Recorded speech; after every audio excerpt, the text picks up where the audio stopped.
ಆ ಮನೆ ಸೊಸೆಯಾಗಿ ಆ ಮನೆ ಎಲ್ಲ ಓಡಾಡ್ಬೇಕು ಅಂತ ಅನ್ಕೊಂಡಿದ್ದೆ. ಈಗ ನೋಡಿದ್ರೆ ಇನ್ನೊಬ್ರಿಂದ ಆ ಮನೆನ ನೋಡೋ ಹಾಗಾಗಿದೆ.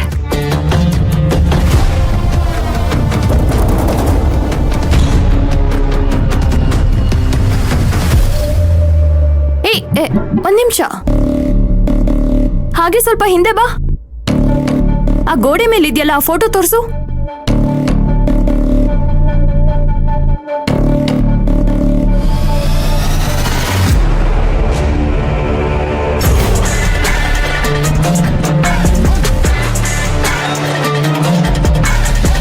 ಹಾಳದವಳು, ನಾನಿರ್ಬೇಕಾಗಿದ್ದ ಜಾಗದಲ್ಲಿ ಅವಳಿದ್ದಾಳೆ.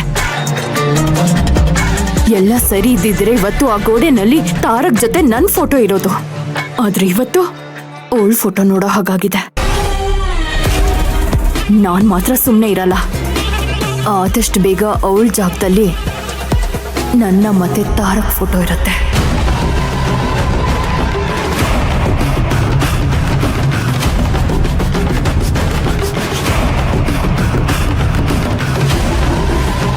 ಸರಿ, ಮುಂದೆ ಹೋಗು.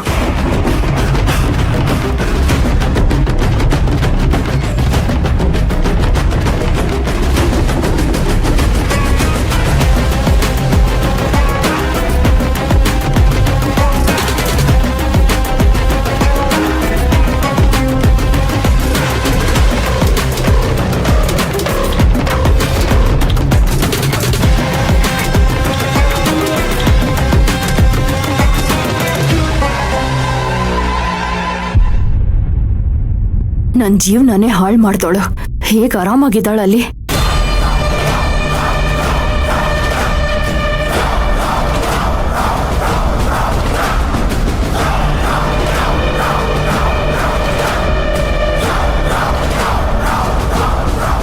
ಅಂದ್ರೆ ಈ ಕೆಲಸದವಳು ಅಲ್ಲಿ ಮಲಗ್ತಾಳ. ಅಂದ್ರೆ ಇವರಿಬ್ರು ಬೇರೆ ಬೇರೆ ಮಲಗ್ತಿದ್ದಾರೆ ಅಂತ ಆಯ್ತು. ತಾರಕ್ ಹೇಳೋದ್ ನೋಡಿದ್ರೆ ಇವರಿಬ್ರು ಆಗ್ಲಿ ಸಂಸಾರ ಶುರು ಮಾಡ್ಬಿಟ್ಟಿದ್ದಾರೆ ಅಂತ ಅನ್ಕೊಂಡೆ. ಈಗ ಮನಸ್ಸಿಗೆ ಸ್ವಲ್ಪ ಸಮಾಧಾನ ಆಗ್ತದೆ.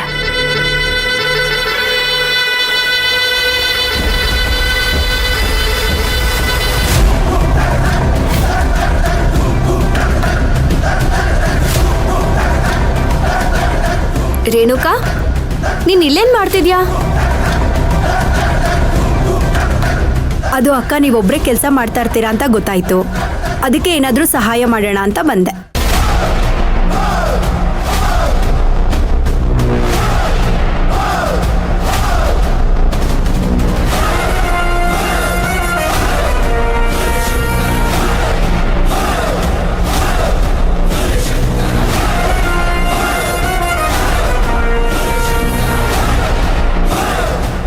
ಅಲ್ಲ, ನಾನ್ ಬರುವಾಗ ನಿನಗೆ ಕೆಲಸ ಹೇಳ್ಬಿಟ್ಟು ಬಂದಿದ್ದೆ ತಾನೆ?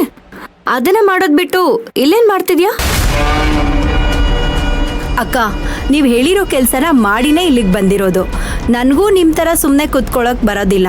ಏನಾದರೂ ಒಂದು ಕೆಲಸ ಮಾಡ್ತಾನೆ ಇರಬೇಕು. ಅದು ಒಳ್ಳೇದೆ. ನಾವು ಕೆಲಸ ಮಾಡ್ತಿದ್ರೇನೆ ನಾವು ಬದುಕಿದೀವಿ ಅಂತ ನಮ್ಗನ್ಸೋದು. ತುಂಬ ಚೆನ್ನಾಗಿ ಮಾತಾಡ್ತೀರಾ ಅಕ್ಕ.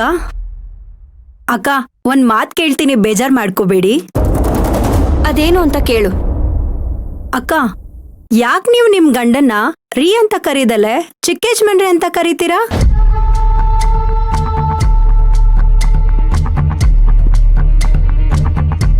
ನಾನು ಇವ್ರ ತೋಟದ ಮನೇಲಿ ಕೆಲಸ ಮಾಡ್ತಿದ್ದವಳು.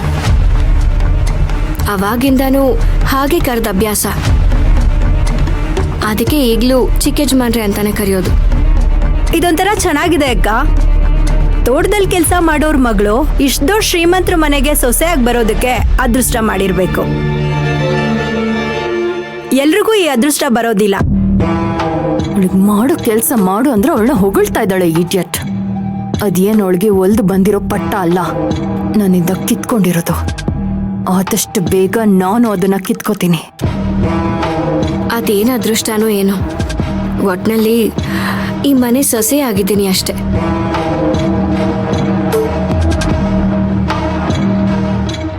ಸರಿ, ಇದೆಲ್ಲ ತಗೊಂಡು ಹೋಗಿ ಅಲ್ಲಿ ಒಳಗಡೆ ಇಡು.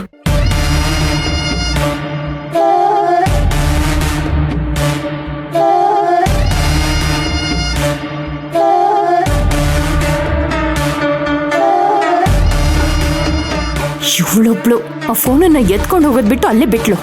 ಎಲ್ಲಿ ಇಡ್ಲಿ ಅಕ್ಕ? ಅದನ್ನ ಕಬೋರ್ಡಲ್ಲಿ ಕೆಳಗಡೆ ಇಡು. ಸರಿ ಅಕ್ಕ.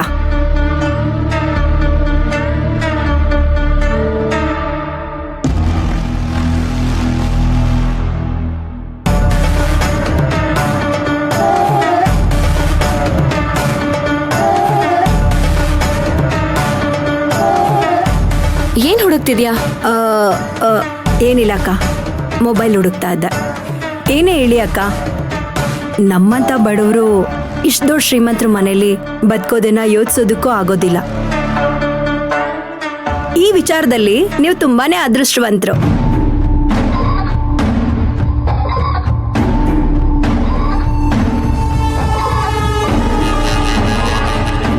ಮತ್ತೆ ಮತ್ತೆ ಹಾಗೆ ಹೇಳ್ತೀನಿ ಅಂತ ಕೋಪ ಮಾಡ್ಕೋಬೇಡಿ ಅಕ್ಕ. ನನ್ನ ಪರಿಸ್ಥಿತಿ ಹೇಗೆ ಅಂತ ನಿಮ್ಗೆ ಗೊತ್ತಲ್ವಾ? ನಮ್ಮಂತ ಬಡವರು ಒಂದು ತೂಟಕ್ಕೆ ಪರದಾಡ್ತೀವಿ ಅಕ್ಕ. ಆದ್ರೆ ಇಲ್ಲಿ ಬಿಸಾಡೋ ಊಟದಲ್ಲಿ ಒಂದ್ ಸಂಸಾರನೇ ನಡೆಯುತ್ತೆ. ಅದಕ್ಕೆ ಹಾಗೆ ಹೇಳ್ದೆ ಅಷ್ಟೇ ಅಕ್ಕ. ದೊಡ್ಡ ಮನೇಲಿ ಬದುಕೋದು ದೊಡ್ಡತನ ಅಲ್ಲ ರೇಣುಕಾ. ಚಿಕ್ಕ ಮನೆ ಆದ್ರೂ ದೊಡ್ಡ ಮನ್ಸುಗಳ ಜೊತೆ ಬದುಕ್ತಿವಲ್ಲ, ಅದು ಅದೃಷ್ಟ ಅಂದ್ರೆ.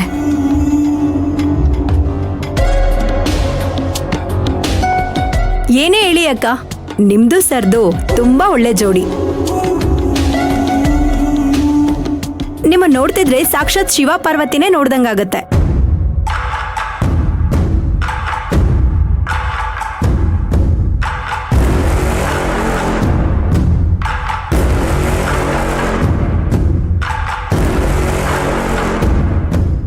ಹಾಳದವಳು ಬಾಯ್ಗ್ ಬಂದಂಗ್ ಒದರ್ತಿದ್ದಾಳೆ. ಅವರಿಬ್ರದ್ದೆಲ್ಲ ಕಣೆ ಒಳ್ಳೆ ಜೋಡಿ, ನಂದು ತರಗ್ದು ಒಳ್ಳೆ ಜೋಡಿ. ಕ್ಷಮಿಸಿ ಅಕ್ಕ, ನಾನೊಂಥರ ಬಾಯ್ ಬಳಿಕೆ ಇದ್ದಂಗೆ ಇದ್ದಿದ್ದಂಗೆ ಹೇಳ್ಬಿಡ್ತೀನಿ. ನನ್ನ ಮಾತಿಂದ ಏನಾದ್ರೂ ಬೇಜಾರಾಗಿದ್ರೆ ಕ್ಷಮಿಸ್ಬಿಡಿ. ಇನ್ಮೇಲೆ ಈ ಥರ ಎಲ್ಲ ಕೇಳಲ್ಲ. ಪರವಾಗಿಲ್ಲ, ನನ್ಗೆಲ್ಲಾನು ಅರ್ಥ ಆಗುತ್ತೆ. ಆದ್ರೆ ಇದೆಲ್ಲ ಮಾತಾಡೋ ಸಮಯ ಅಲ್ಲ. ಬೇರೆ ಯಾವಾಗಾದ್ರೂ ಹೇಳ್ತೀನಿ.